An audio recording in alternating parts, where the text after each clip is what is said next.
Hey guys, what is up? My name is Mark and welcome back to the channel. And in this video, I'm going to be giving you 5 reasons why you should consider purchasing the Samyang 24mm f1.8. So without further ado, let's do this. So the Samyang 24 f1.8 is currently mounted on my Sony A7 IV. So if you are an A7 IV user, this may be a little bit more applicable to you, but if you are not an A7 IV user, stick around, you might still learn something. So the first reason why you should consider purchasing the Samyang 24mm f1.8 is the minimum focus distance of 19 centimeters, which is amazing. So you can see the SD card is really in focus right now. Even though I'm like about a handspan away from the camera lens, it's almost macro. You can see that it's really in focus, and paired with the A7 IV's amazing autofocus, this is going to give you good images that are almost macro light.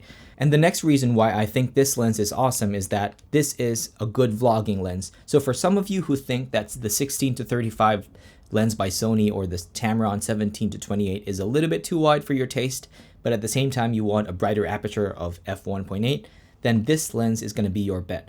Because first of all, it's not as big as a 16-35, but at the same time, you get to extend the camera about this distance. Let me roll it so you can see. You can roll it from this distance, at the same time still have a shotgun microphone that will pick up good audio. Because sometimes if you use a tighter focal length lens like a 35, the camera is going to be pushed away so much further, and then having a shotgun microphone is no longer viable. You're going to have to use a lavalier microphone. And reason number 3 that may urge you to consider this lens is the bright aperture. So this is not just a 2.8 lens like your typical 24-70 f2.8 lens, right? This is an f1.8, which means not only will it give you a creamy background whenever you shoot at 1.8, it will also give you better low light performance. So this is currently at f4.5 with the Samyang 24mm f1.8.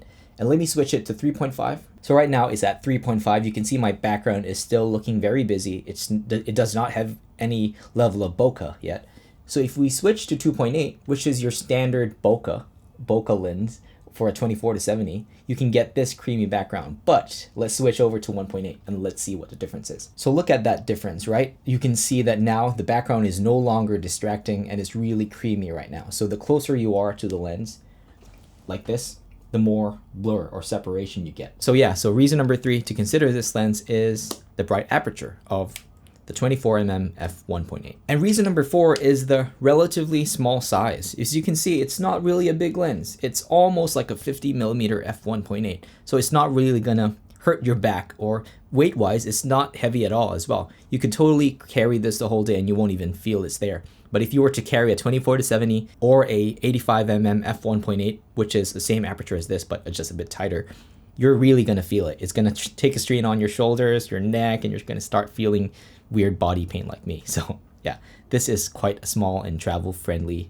compact lens. So for reason number 5 to consider this lens is the value that you are getting. So this will run you around $548 on Amazon, opposed to the competition, which is the Sony 24 f1.8, which is around $798. So that is a big difference. So if you are concerned about the sharpness of the 24 f1.8, I suggest that you hop over to Christopher Frost's YouTube channel and check out his review of this lens right here. He did so many tests on it, and then he concluded that this is a super sharp lens, maybe even sharper than the Sony variant, but don't take my word for it. I suggest that you hop over to Christopher Frost's review for this so you can really check it out for yourself, that this indeed is a sharp lens. So that's it for me, guys. If you have any further questions regarding the Samyang 24mm f1.8 and how it performs with the Sony A7 IV, shoot me a comment down below and I'll be glad to help. Thank you guys so much for watching, and I'll see you guys in the next one. Peace.